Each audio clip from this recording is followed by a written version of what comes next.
Bonjour, une nouvelle vidéo pour introduire ce nouveau sous-thème de géographie, les espaces de faible densité et leurs atouts qui s'intègrent dans le premier thème de géographie de l'année de troisième.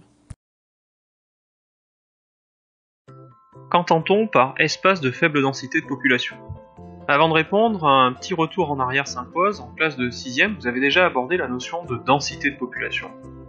Les géographes utilisent ce terme lorsqu'ils étudient la répartition d'une population dans un espace donné.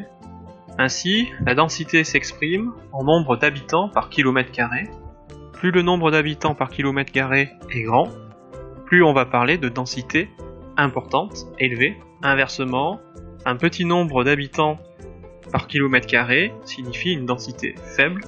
Ainsi, en fonction de ce nombre d'habitants par kilomètre carré, les géographes peuvent caractériser la répartition d'une population, comme le montrent les exemples suivants. Souvenez-vous, les deux sous-thèmes précédents de géographie ont été l'occasion de constater l'inégale répartition de la population française à partir des cartes de densité de population. Par exemple, nous avions constaté que les Français se concentraient notamment sur les littoraux, dans les métropoles, dans les vallées fluviales, d'où de fortes densités de population dans ces espaces.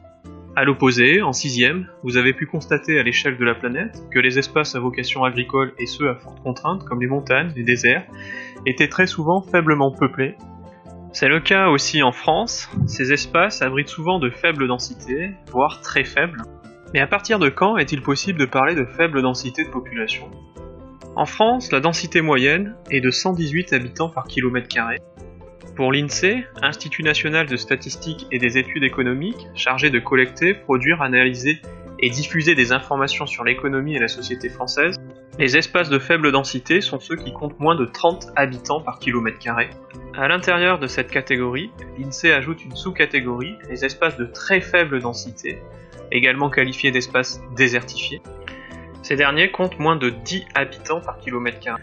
Actuellement, les communes rurales comptant moins de 30 habitants par kilomètre carré représentent 35% de la population française. Elles occupent un peu moins de la moitié de la superficie de la France. Ces espaces connaissent aujourd'hui des évolutions, des dynamiques qui leur sont propres, mais qui peuvent aussi être liées à celles que connaissent les espaces urbains. Par exemple, chaque année, 100 000 citadins, c'est-à-dire habitants des villes, s'installent à la campagne. En effet, après avoir vu leur population décliner, et même si ce n'est pas le cas pour tous, plusieurs espaces de faible densité gagnent à nouveau des habitants, développent de nouvelles activités.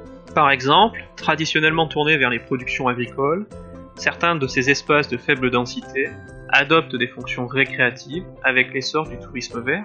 Au total, il s'agira de constater qu'il existe plusieurs types d'espaces de faible densité et de répondre à la question suivante: quelles sont les dynamiques et les atouts des espaces de faible densité en France?